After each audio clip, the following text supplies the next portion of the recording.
High বন্ধুরা, আজকে আমি বানাবো চিংড়ি মাছের দো পেঁয়াজা। এর জন্য কি কি লাগছে তোমাদেরকে দেখাচ্ছি। এখানে পেঁয়াজ নিয়েছি, চোখো চোখো করে নিয়েছি। এখানে রান্নাটা আমি সরষের তেল দিয়ে করব। আলুগুলো ভেজে নেব,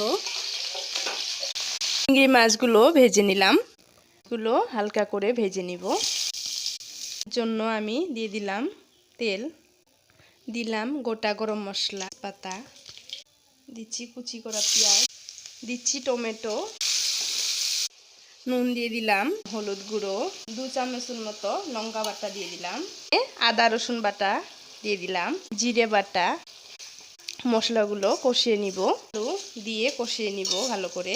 ভেজে রাখা চিংড়ি মাছ দিয়ে দিলাম, একটু জল দিয়ে দিলাম, ভেজে রাখা পেঁয়াজগুলো দিয়ে দিলাম। গরম মশলা দিয়ে রান্নাটা আমি কমপ্লিট।